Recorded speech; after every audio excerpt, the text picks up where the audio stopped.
Ladies and gentlemen, today we will be discussing the topic of the Prohibition era and its effects in the 1920s and 1930s. In 1919, the 18th Amendment was passed banning the sale, production, and transport of alcohol. What you are about to see is two friends having a conversation during this troubling time. I hope you enjoy the program. Now on to the show.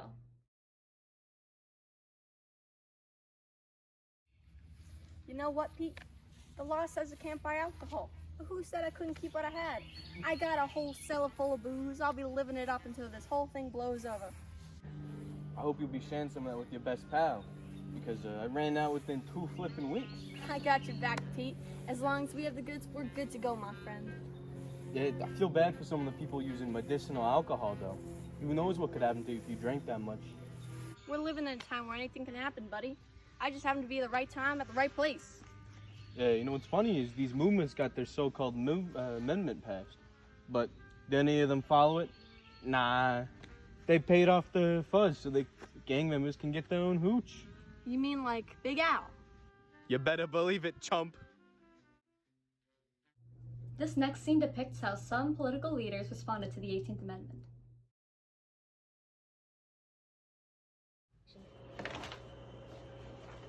What is this? We can't enforce this. The public will go wild. What do we do? I know. We could give them the choice to follow it locally. I'm glad he's making it legal because I heard there's been like crime and stuff in the black market. Tom, I just read my mind. I hope this whole thing gets better if this whole charade is over with the government. You two got something to say? Oh, nothing, sir. We were just talking about, like prohibition. Yes, sir. Nothing bad about you. So, what do you boys think about my idea? Us? You're asking us? Well, you guys are the only ones around, so why not? Okay. I think you're making the right decision due to the citizens' outrage against the amendment and its consequences. Thanks. What was your name again? Tom? No, Tim. Thanks for the input. No problem, boss.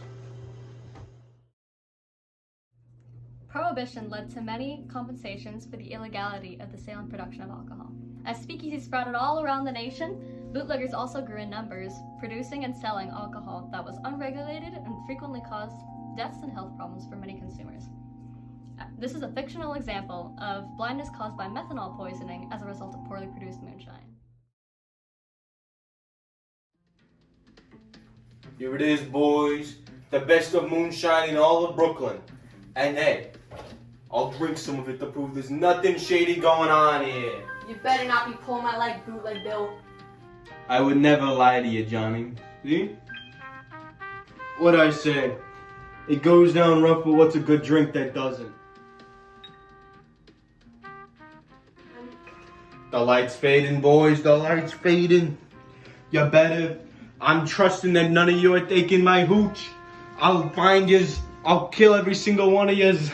Like I would invest in your business after seeing you sample that trash. Pretty sure you're blind, champ. We'll see you, schmuck. I'll send someone to take care of you. Don't need anyone giving some loose tips to the coppers. This kind of scenario occurred more often than you would think due to the public's desperate need for a drink. One of the biggest mobsters of this Prohibition era was the one and only Al Capone. He owned a multi-million-dollar operation in Chicago of bootlegging, gambling, and prostitution, and he was someone you would not mess with. This is what would happen if you tested the most infamous mobster in all of history. Mama! He's awake, boss. What's going on? Francis. My boys said they saw you walking around the merchandise. I thought I told you weren't welcome in these parts anymore. I don't know what you're talking about, Big Al. I swear, I haven't been anywhere near 226 since last month. I ain't got a clue what you're talking about. Oh, really, Sonny? Do you know who you're talking to? I got eyes and ears everywhere.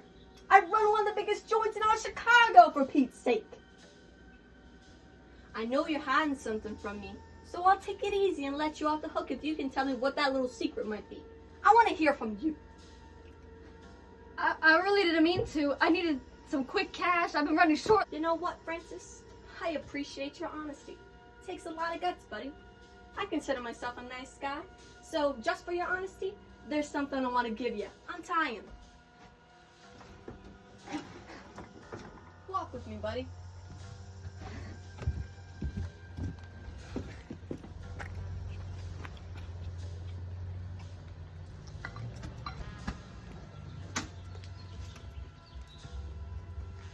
You see, Francis, I'm a kind person.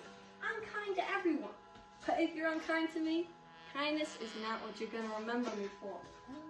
Yeah. Wait, what? See this? This is one of my prized possessions. Had a lot of good times with it. And now, friend, you're gonna have a bad time. Prohibition was a rough time that caused many different issues for the American public. Bootleggers would create unsafe, unregulated liquor, and organized crime led by violent mobsters such as Al Capone grew tremendously as a result of these new restrictions. The controversy surrounding the New Temperance Movement and the 18th Amendment was widely debated, and many local and state leaders questioned how to enforce the new restrictions, if at all. This was an era that would die out with the passing of the 21st Amendment, which would end up repealing the 18th.